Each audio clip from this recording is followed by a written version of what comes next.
Rádio 91 de volta ao programa Aprendendo com a Igreja na manhã deste domingo, 10 de outubro. Hoje a gente recebe aqui o Monsenhor Lucas Batista, ele que atuou no Congresso Eucarístico Nacional. A gente está fazendo justamente essa memória no dia de hoje dos 30 anos do Congresso Eucarístico Nacional que aconteceu aqui na nossa cidade, que recebeu o então Papa, hoje São João Paulo II. E na época o Monsenhor Lucas fazia parte, ele era da coordenação da Comissão Pastoral da Arquidiocese. Do Congresso, isso mesmo. E nesse segundo bloco, Monsenhor, a gente estava aqui nos bastidores conversando sobre esses momentos, né, que aconteceram, que antecederam. E o senhor estava falando sobre um acampamento catequético, né, que também foi um momento forte, né, que aconteceu nesse período. E aí eu queria que o senhor falasse sobre isso. Pronto, isso aí também ficou sob a nossa responsabilidade, era uma das comissões. A gente bolou, em vez de fazer o encontro de catequistas no salão, a gente bolou, parece que 3 dias acampado em tendas. A gente conseguiu as tendas com o exército, né? E a fazenda Catuana, que era da Arquidiocese, se prestava muito bem para isso. Hoje você sabe que é Alphaville, né? Sim. A Arquidiocese vendeu. Mas na época a responsabilidade era nossa, tomar conta da fazenda.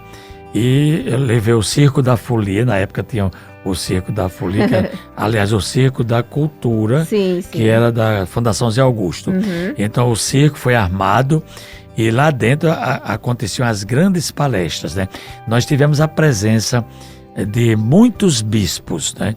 Do bispo responsável pela catequese na CNBB, do bispo responsável pela catequese no Regional Nordeste 2, outros bispos, Dom Helder, Dom Eugênio, que era o representante do Papa, esteve presente lá, participou, teólogos, e cada catequista ficava nas suas tendas. Nós tivemos 300 catequistas acampados e nós conseguimos alimentação. Uhum. E uma coisa que foi muito bonita, que nós bolamos, de frente à Catuana, ali quem vai para P1, mas para lá um pouco tem a Caixa Econômica. Então o que é que nós bolamos? Da Caixa Econômica até a Catuana, a gente fazer a história do Êxodo, né? Moisés na frente, conduzindo o povo para entrar no acampamento. Interessante. Né? Foi.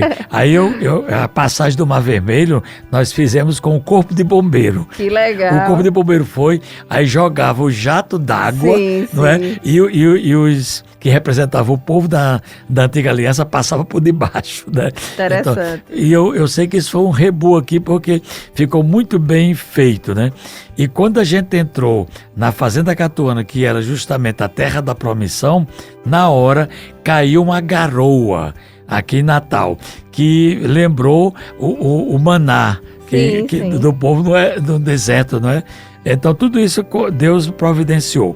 E a gente se realizou porque foi uma coisa assim, não foi fácil, não é da gente realizar, porque exigia recursos, os recursos eram poucos, mas com a colaboração de muita gente, a gente realizou isso.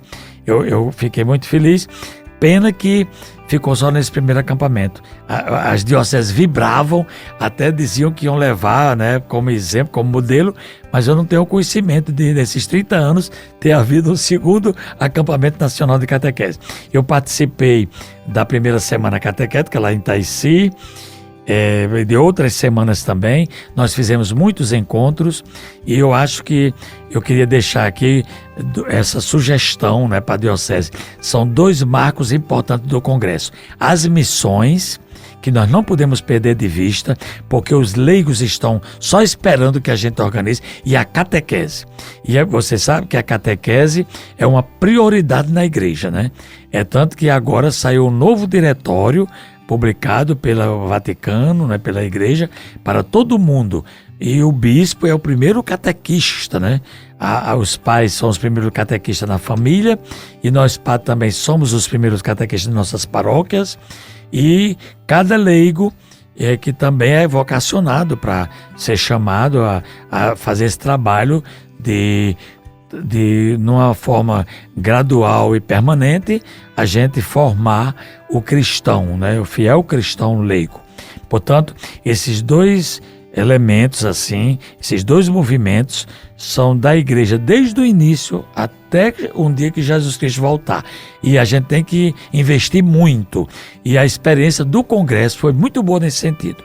Né? Porque nós tivemos essa presença catequética no Congresso. E a Eucaristia, não é? Ela exige uma preparação muito grande. Inclusive, eu queria até aproveitar, Luísa, porque às vezes a gente vê assim pessoas, até católicos de igreja, diz assim, um padre que celebra 3, 4 missas do domingo, então como é que fica? Ele tem que tomar aquele vinho.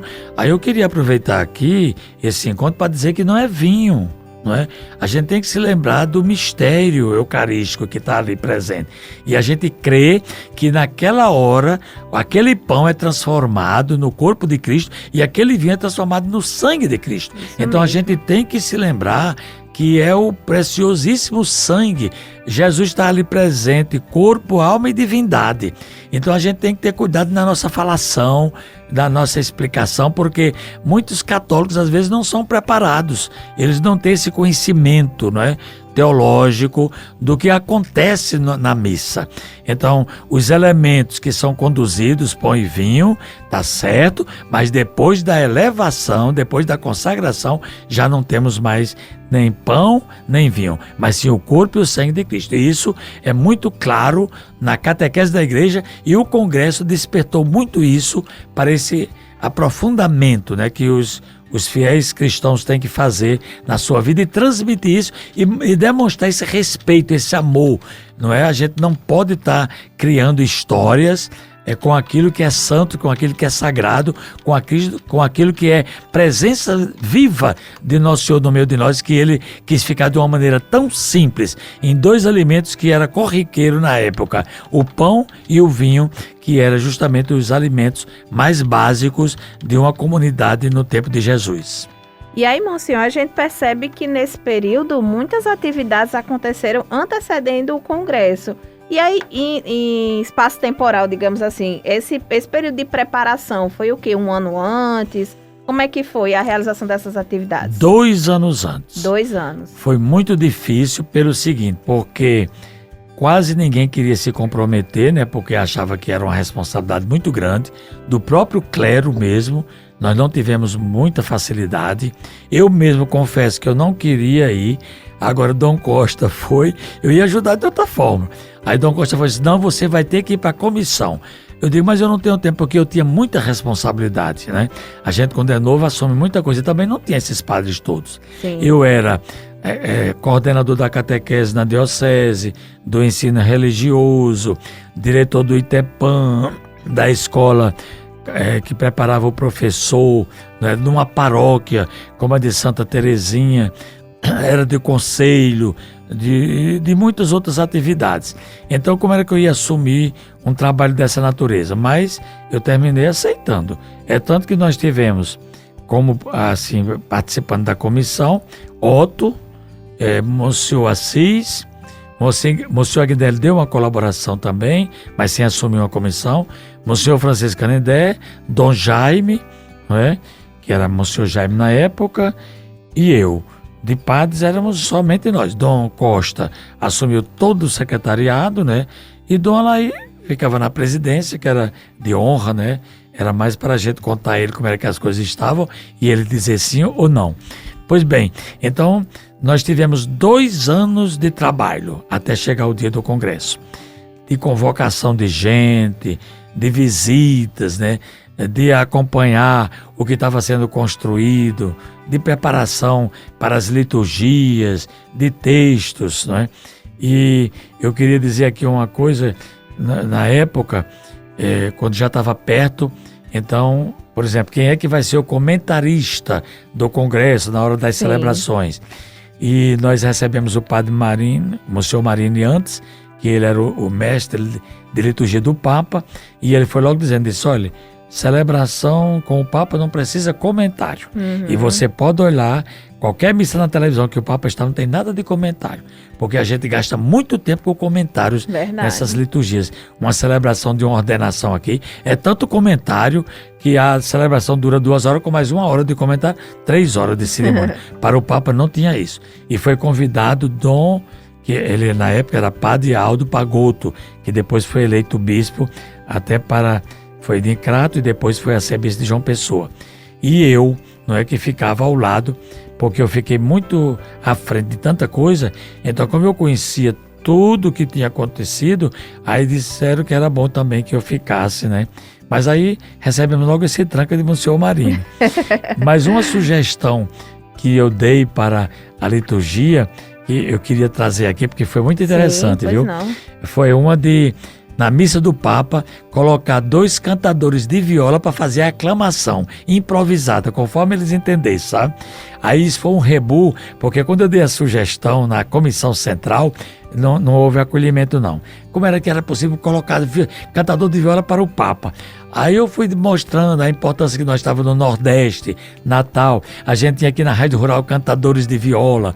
Eu fui criado como menino, eles cantando lá em casa. E o Céu da Vida eu admirei. E eles, se disser o tema do congresso, eles fazem aquilo. Eu sei que terminou sendo aprovado. Aí, Luiz, eu queria dizer para vocês o seguinte, quando foi na hora, sim, e a nossa preocupação era essa, como é que o Papa vai reagir? Sabe o que foi que o Papa mais gostou na missa dele? Sim, foram dos cantadores de viola. Os cantadores de viola tiveram que ir lá, e o Papa chamou.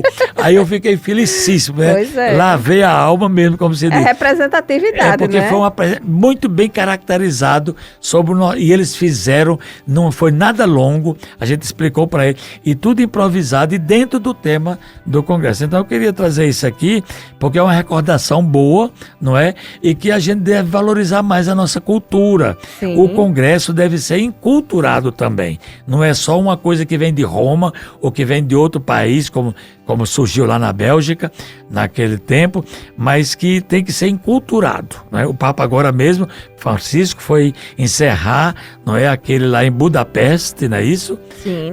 Na Hungria, e ele ficou emocionado diante de tudo aquilo que aconteceu, levando em conta aquele coração da Europa, não é? A situação daqueles países, o que eles viveram antes e o que estão vivendo hoje. Sim. Então é isso que o Congresso não é uma coisa assim, só que você cai de paraquedas. Verdade. Mas tem que levar tudo isso. Isso que você perguntou, né? As palestras que eram feitas, né? Os temas que eram abordados, problemas da natalidade, do aborto, né?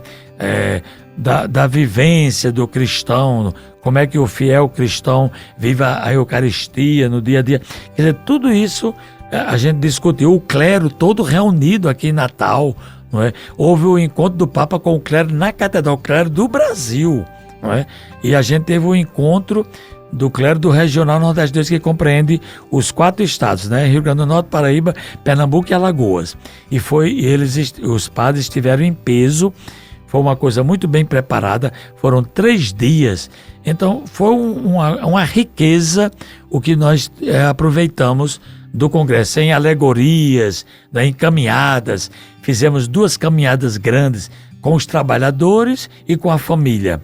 Inclusive, no dia que tinha a missa da família lá na Praça do Congresso, a minha família foi escolhida, porque na minha casa éramos 70 membros, papai e mamãe, 11 filhos, e depois todo mundo casado, já estava na 4ª geração e tinha um padre, não é? Então a nossa família entrou na Praça do Congresso representando todas as famílias do Brasil, né?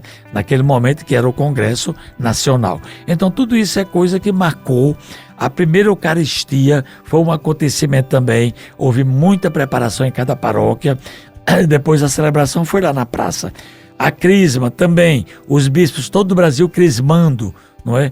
Cada paróquia que trazia os seus crismandos, né? Para naquela missa. A caminhada dos trabalhadores com os seus instrumentos de trabalho, com paradas, com reflexões, porque nós temos que nos lembrar que o Brasil é um país de homens, mulheres, que tem um grande número de trabalhadores com o salário mínimo e abaixo do salário mínimo, com carteiras assinadas e poucos com carteira assinada. Quer dizer, é toda uma realidade, né? Muitas vezes agora como a gente está vendo, né, de desemprego, de situação de fome, não é? Isso tudo a igreja tem que estar anunciando e denunciando, né? Sim. Anunciando uma evangelização que liberta e que promove o operário, o trabalhador, que valoriza não é, a sua contribuição para o crescimento e o desenvolvimento. A igreja quer o avanço, a igreja quer o progresso. O Papa São Paulo VI, na Popular Progresso, disse que o nome novo da paz era desenvolvimento, né?